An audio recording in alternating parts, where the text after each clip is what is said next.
Hey, I'm Carl. I'm excited to get into this demo. So without further ado, let me walk you through ClientManager. So right from the start, we are on the dashboard. And first things first, you'll notice it is super clean. We don't want to overcomplicate it. We want to keep the UI beautiful, sleek, simple. So on the left-hand side, we've got our navigation, project management from clients, proposals, time tracking, and then the admin stuff like settings. On this whole section here, we've got our clients, team members, and then the calendar dashboard. At the top, we've got our support section, notifications as they happen. So let's say a client signs a proposal or completes a questionnaire or contract or something, you get notified. Then we've got our goals. This is always very helpful, for monthly or yearly goals. And then reminders, daily reminders on what is happening in your events. So the calendar is pretty simple and straightforward. You can check out the next month and week and day view. Add an event, what you would expect, the what and when. And that's pretty much the whole dashboard. Now let me actually show you where the magic happens, and that is the project management. So this is your client dashboard, and you'll notice here that we can add a new client from here or this section. And add a team member, I'm going to get to that shortly, but for now let's just add it while we are here. So add a new client, and then we just click continue. I've got a few clients added already, so I'm not going to walk through the rest. While I'm on the dashboard, team member is very simple. So what you do is you add a team member, name, email, select the role, and to explain the role, we've got general, project manager, or admin. Obviously, general is general employees, project manager more for managers, and admin. It's basically just restrictive roles. Same principle, you add them, saying they get an email to accept the invite, and then they can join your team. Then you can assign them clients to work on, which I'll walk through shortly. Just as a quick note, I should mention that I'm on the small team plan of ClientManager. And basically, there are no restrictions in the sense of the freelancer plan. You get all the features. The only difference is you won't see team members. Small team plan, large team plan, only difference is the number of members and users you can add to your account. So this is our client dashboard. Pretty simple. List of all your clients, status, the information. Now let us go to actually managing a client. This is where the real magic happens. So on the left-hand side, we've got the basics, the contact details. Then on this side, we've got our team members, and we can assign team members based on, the roles. Same thing here. We select the team member, the role, and then the hourly rate. I should mention that the hourly rate is only visible to admin and project management roles, as that also applies to time tracking. And it would be quite weird if someone else can see the hourly rate of other members. And also to add the admin and project management, this whole dashboard looks the same for the admin and project management. For normal team members, you wouldn't be able to see, for example, the client onboarding and proposals, because that might have certain sensitive information, right? Like certain pricing or something, as well as the documents. I'm going to get into it now, but you'll see that there's invoices section. So that might only be applicable to admin and project management. All right, now that we have that sort of admin notice out of the way, let's actually get to using this now and walking through it. So at the top, we've got client and project management. That's all of this stuff here, which we'll get through to. And then the client onboarding. This is generally where you start.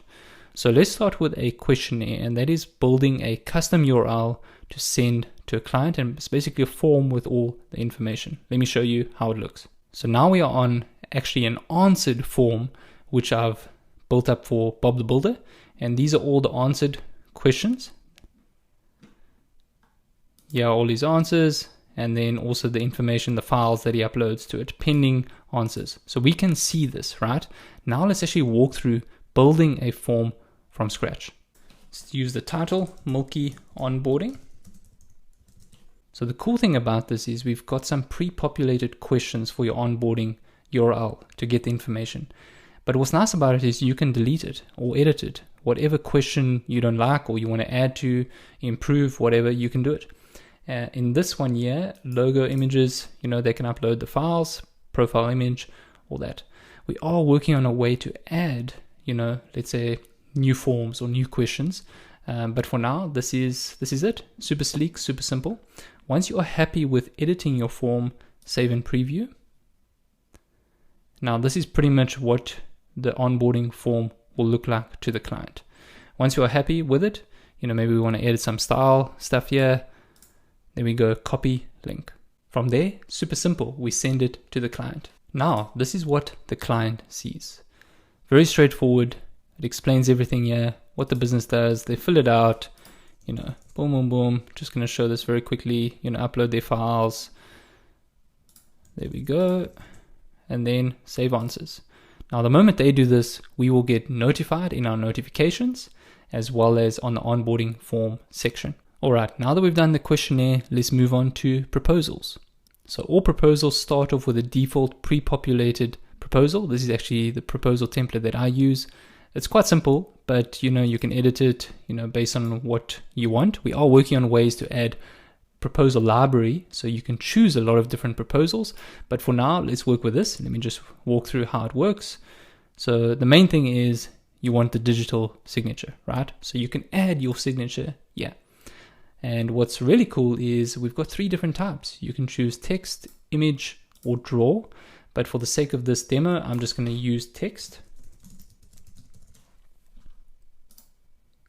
Once we are ready, we go to view preview.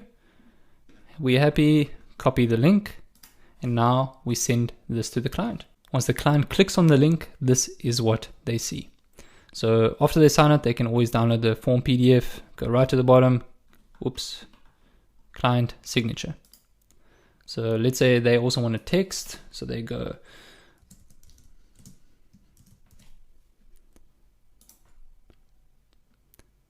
boom, and then we have it, and then it will show on our side as well as the notification. Client can always download it if they want to. All right, we're done with the client onboarding. Hope you can tell that it's super simple, and we are working on ways to make this even better in the future. For now, let's take a look at the actual project management. So let's start with tasks. In this case, we can see that we've got general and monthly tasks. General are, just the general usual tasks. Monthly, maybe you've got a retainer or something with the client. It's very helpful to have both. Yeah. So in this case, super simple. Think of Notion and Trello having a baby. That's what we have here. So we can just drag and drop. Let me just move this back. And to expand a card, we just click on it. Okay. And this has all the information that we have here, status, urgent, if we want to mark it, assigned to team members, our description, due date, categories, and then also comments. So we can tag other members in our team, and then we'll get notifications and then reply back to pretty much make things happen, right? Then we move on to filter. We can filter certain tasks, urgent only, assigned to certain people, due date within certain days, categories, and so on. So super clean, super simple. Now let's take a look at the assets. This is basically all the documents and everything that you need, for certain projects. Very clean and easy to add an asset, PDF image, or paste the URL. Same thing for media and designs. Let's take a look at documents now. Same principle, pretty much has everything that you need. Contracts, reports, miscellaneous, invoices. Now, one thing I want to walk you through is actually building a contract, and we have this functionality. So all you do is you click this button. If you've got an existing contract, you upload it, build a contract, then it pre-populates an existing contract service agreement that I use. And yeah, it works really well. Works in the same way as the proposal, so I'm not going to walk through that, but there you have it. And finally, on the specific client dashboard, we have got services. Very simple. That's just your once-off services as well as your monthly services. So let's say you've done a whole list of things, development, setup, all that type of stuff, but you might want to, upsell a client 3 months from now or 6 months from now. At least you can add it all here. And then also same thing with monthly services, to do all these tasks done. It's a really convenient way to see what is cooking on specific clients. Let's navigate to proposal dashboard. And this is basically all your proposals with your status on your different clients. And you can either view, download, or edit. Let's take a look at time tracking. So very simple and straightforward. We are working on a lot of ways to automate this and improve a lot of things. But for now, it's very clean and easy to understand. So over here, we've got the projects. we just open it up. We can see all the information for each project, and under each project is the specific time entry. So if we want to add a new project, we just go here, select the client, and we just type in the type of project that we want to do. Now we've got our project. Let's expand it. We want to add a new time entry. Let's go. And there we have our time entries. If we do make a mistake, we can always edit and delete. And just to be clear, these amounts can only be seen by the admin and PM. So as you can tell, super simple, super sleek, and that is pretty much the 80-20 of Client Manager settings. I'm not going to really walk through this. This is the boring admin side of updating your account. And two things to mention is the social. So we've got an amazing community. It's only reserved for Client Manager users. We are very user-centered, so we want to make Client Manager better every single day and every single month, and this is a great way to get user feedback. Then the other thing to mention is our roadmap. I'm going to walk you through that. So what you see here is our public roadmap, and we've got a lot of suggested features, planned features, working on these and done. I'm not going to go through all of them, but you can take a look to see what we have in the pipeline. We're really working on making Client Manager better, as I mentioned, so I'm not going to mention it again. So yeah, please take a look, and hopefully this is enough to convince you to sign up. If you do have any questions, please feel free to contact me at support@clientmanager.io or kyle@clientmanager.io or on Twitter or whatever, and I'll try and help you as best as I can. Hope this helps. Thank you so much.